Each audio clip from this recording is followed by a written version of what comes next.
السلام عليكم ورحمة الله وبركاته. أهلا بكم متابعيني الأعزاء في فيديو جديد من قناتكم عيشها صح. ولكن قبل ما نبدأ ما تنسوش اللايك وتفعلوا الاشتراك عشان يوصل لكم كل جديد. النهاردة هنتكلم عن نصائح موثوقة من إرشادات الأبتة لمرضى الكتف المتجمد. هذا العرض يقدم إرشادات الجمعية الأمريكية للعلاج الطبيعي لمساعدة مرضى الكتف المتجمد، وسنستعرض فيه التشخيص والعلاج والتمارين الموصى بها. إيه هو الكتف المتجمد؟ هو حالة مؤلمة تصيب مفصل الكتف، تسبب ألما شديدا مع محدودية في الحركة، تحدث غالبا دون سبب واضح، قد ترتبط بالسكري أو اضطرابات الغدة الدرقية. إزاي بيتم تشخيص الكتف المتجمد أو الفروزن شولدر حسب الأبتة؟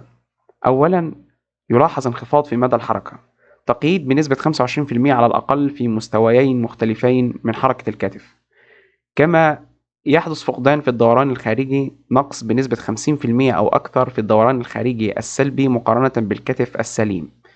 كما يحدث استبعاد فيه أيضا من ضمن أدوات التشخيص، وهي استبعاد للأسباب الأخرى من تمزق للأوتار أو الخلع أو مشاكل أخرى. يبقى الثلاث أسباب دول هم اللي شافت الأبتة إنه من خلالهم بيتم تشخيص متلازمة الكتف المتجمد. مرحلة الفروزن شولدر هي مش مرحلة واحدة بس، لا، هي بتتم على ثلاث مراحل. أولهم المرحلة المؤلمة، ودي بيكون فيها ألم متزايد مع بداية تيبس في الحركة، تستمر من 2 ل 9 أشهر. والمرحلة المتجمدة، ويكون فيها تيبس شديد مع تحسن تدريجي في الألم، وتستمر من 4 ل 12 شهر. ومرحلة الاستعادة، ويحدث فيها تحسن تدريجي لحركة الكتف، تستمر من 5 ل 24 شهر. من النصائح الأساسية للأبتة للعلاج وهي التمارين اليومية، يكون فيها تحريك للكتف بشكل نشط، والتمدد اللطيف ضمن حدود الألم المقبول، والتثقيف الصحي، ويكون فيه فهم لطبيعة المرض وتوقع التحسن التدريجي خلال من 12 ل 18 شهر. والعلاج الفيزيائي، ويشمل جلسات منتظمة لتحسين المدى الحركي وتقوية العضلات المحيطة بالمفصل. خيارات العلاج الفيزيائي الفعالة هي التمارين التمدد، ويحدث فيها تمديد مستمر لطيف للنسيج المحيط بالمفصل، ويراعى حدود الألم. التحريك المفصلي، وهي تقنيات يدوية متخصصة بإشراف أخصائي علاج طبيعي محترف. والعلاج الحراري، ويكون فيه استخدام الوسائل الحرارية لتخفيف الألم قبل أداء التمارين. والحقن الموضعي، وهو حقن الكورتيزون للحالات المؤلمة، ويستخدم لفترة قصيرة فقط.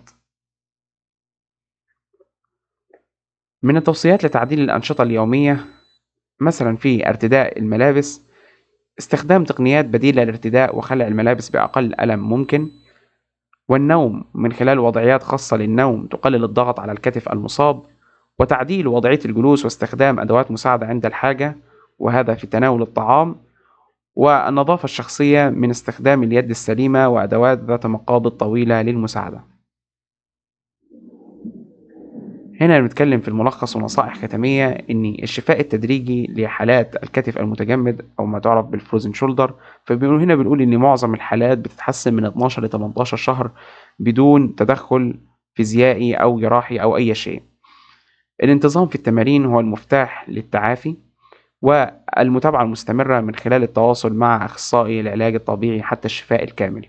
نشكركم على حسن استماعكم، وإلى أن نلقاكم إن شاء الله في فيديو جديد من قناتكم عيشها صح. والسلام عليكم ورحمة الله وبركاته.